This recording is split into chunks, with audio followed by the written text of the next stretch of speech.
Break के बाद आपका स्वागत है। बढ़ते हैं आगे की खबरों की तरफ। राजधानी जयपुर में नगर निगम की सीईओ की होड़ से रात को सफाई करने की व्यवस्था शुरू करने का महिला सफाई कर्मी विरोध कर रही हैं।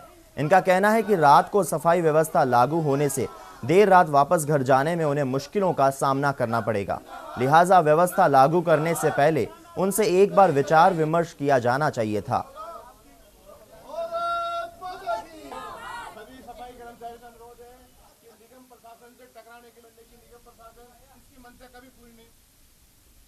अजमेर जिले के ब्यावर में सब्जी मंडी में प्रस्तावित दुकानों के लिए आवंटन को साधारण सभा के बाद रद्द करने पर मंडी व्यापारी इसके विरोध में उतर आए हैं।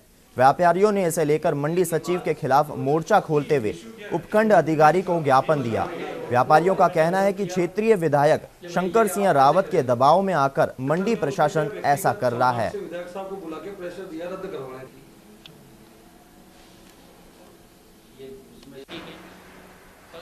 चुनाव के अंदर आचार संहिता लगी हुई थी और लोकसभा के चुनाव के अंदर वो गुपचुप तरीके से पेपरों के अंदर कहीं आया नहीं और चुपचाप फार्म भरवा करके दुकानों का आवंटन किया जा रहा था और कार्यकर्ताओं को पता लगने पर इसकी भनक पड़ी और कई लोग इसके अंदर लिप्त हैं।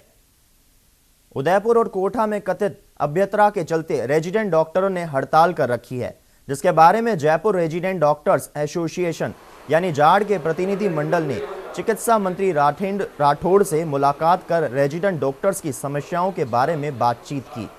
जाड़ का कहना है कि कोटा और उदयपुर में रेजिडेंट डॉक्टर्स के साथ हुई अभद्रता दुर्भाग्यपूर्ण है।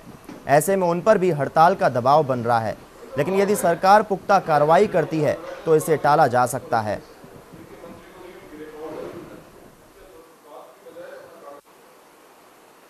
इस तरीके से कल उदयपुर के अंदर रात को और बाकी उसके बाद कोटा मेडिकल कॉलेज में 2 जगह फीमेल रेजिडेंट डॉक्टर्स के साथ जिस तरह की व्यवहार की घटनाएं हुई हैं वह बहुत ही अशोभनीय है और पूरा चिकित्सा जगत और रेजिडेंट डॉक्टर्स इन दोनों घटनाओं की भर्त्सना करते हैं और हम चाहते हैं कि सरकार इस मामले में उदयपुर की जो घटना है उसके अंदर जिन दोषी अटेंडेंट्स ने रेजिडेंट डॉक्टर्स के साथ धक्का मुक्की की और उसके साथ मारपीट की उसको तुरंत प्रभाव से गिरफ्तार किया जाए, क्योंकि अभी तक उदयपुर में गिरफ्तारी दोषियों की हुई नहीं।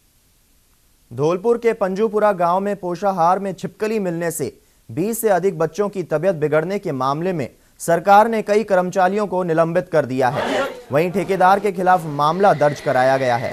जिला कलेक्टर ने ठेकेदार समेत कई लोगों के खिलाफ थाने में मामला दर्ज करने के आदेश दिए हैं।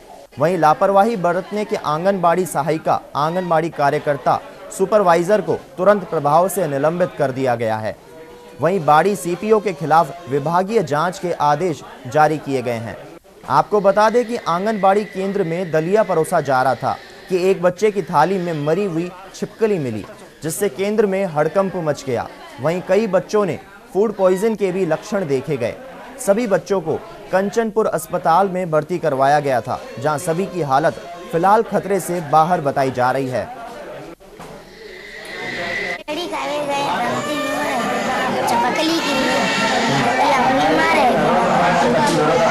बच्चे हमारे पास उल्टी दस्त और पेट दर्द की शिकायत लेके एक ट्रैक्टर में भर के लाए गए थे, जिनका हमने निरीक्षण किया और निरीक्षण में 8 बच्चों में ही फूड पॉइजनिंग के उल्टी दस्त और पेट दर्द की शिकायत पाई गई।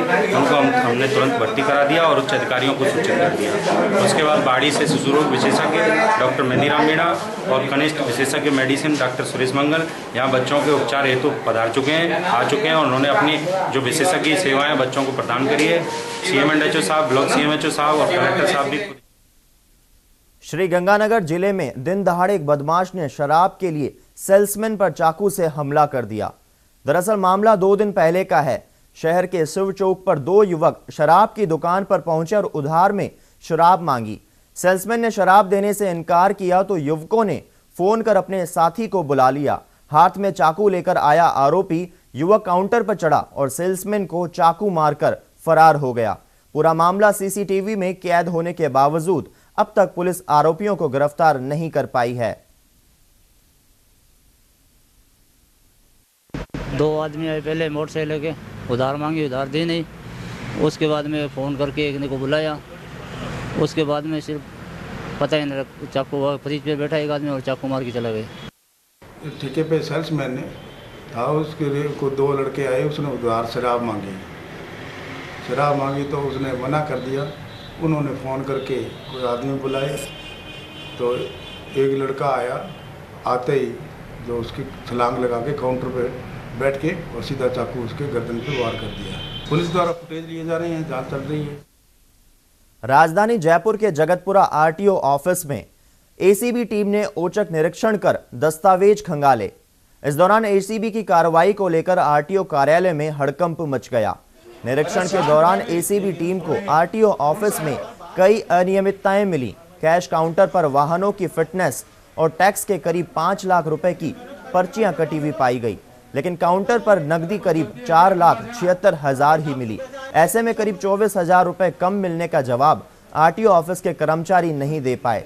आपको बता दें कि ब्यूरो को आरटीओ में अनियमितताओं की शिकायतें लंबे समय से मिल रही थीं।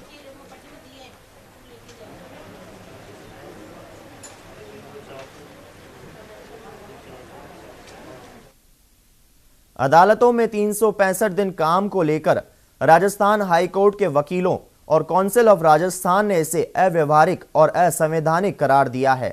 साथ ही दिल्ली में मंगलवार को होने वाली बैठक में इसका विरोध करने का ऐलान किया गया है। राजस्थान हाईकोर्ट के वकीलों में 365 दिन अदालतों में काम को लेकर रोष है और वकील संगठन अब खुलकर मुलाकात पर उतर आए हैं। जो बार काउंसिल ऑफ राजस्थान ने ये निर्णय लिया है कि 365 दिन का कार्य जो है अदालतें और अधिवक्तागण नहीं करेंगे, Rajasthan high court advocate association bar council के साथ हैं और 30 तारीख तक का समय मुख्य न्यायाधिपति और राजस्थान हाईकोर्ट को दिया है। हाईकोर्ट की बार एसोसिएशन और अधीनस्थ न्यायालय के एसोसिएशन आगे जो है इसका विरोध करेगी। हमने अपनी अर्जेंट जनरल बॉडी की मीटिंग अभी 1 तारीख को हुई और हमने यूनानिमसली ये डिसीज़न लिया है कि ये 365 दिन का जो कोर्ट फंक्शनिंग का है यह अव्यवहारिक व असैद्धांतिक है। इसका जब तक कोई सेट फॉर्म या मॉड्यूलेट तैयार नहीं होगा तो उससे बिना ये कहना उचित नहीं है कि हम 365 दिन ही काम करेंगे। जोधपुर में पिछले दिनों बम धमाकों की साजिश रखने के आरोप में गिरफ्तार इंडियन मुजाहिदीन के 6 आतंकियों को न्यायिक हिरासत पूरी होने पर कड़ी सुरक्षा में अदालत में पेश किया गया, जहां इनकी न्यायिक हिरासत 16 जून तक बढ़ाने का फैसला अदालत ने दिया है।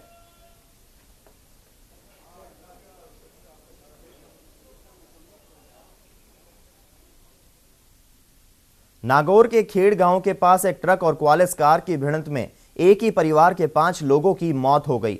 घटना के बाद इलाके में शोक की लहर दौड़ गई।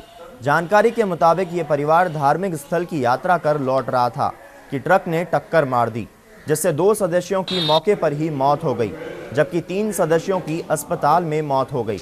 वहीं एक की हालत गंभीर बनी हुई है। फिलहाल पुलिस ने मामला दर्ज कर जांच शुरू कर दी है।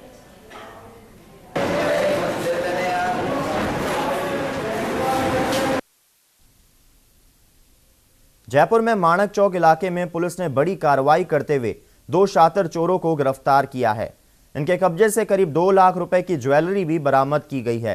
खास बात यह है कि कुछ ही दिन पहले जेल से जमानत पर छूटे हैं और ये चोरी की हुई ज्वेलरी बेचने की फिराक में था। ये ज्वेलरी उन्होंने करणी विहार इलाके से कुछ दिन पहले ही चुराई थी। पुलिस से मिली जानकारी के अनुसार शुरुआती पूछताछ में इन्होंने कई वारदातें कबूल की है।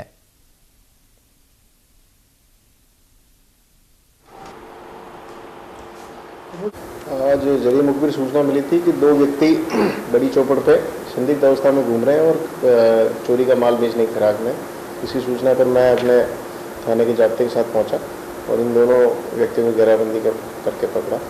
इनमें से नाम पते पूछे तो एक का नाम महेश जाट है, दूसरा करण सिंह है। दोनों रिसेंटली अभी जेल से रिहा हुए हैं और दोनों 7वीं दर्जे के नकबजन हैं और वाहन चोर हैं। दोनों के खिलाफ काफ़ी केसेस दर्ज हैं। इनके साथ एक व्यक्ति और था, बंटी उर्फ नईम, जिसने भी इनके साथ वारदात की और वो भी रिसेंटली जेल। बुलेटिन में फिलहाल इतना ही। अब दीजिए मुझे इजाजत। नमस्कार।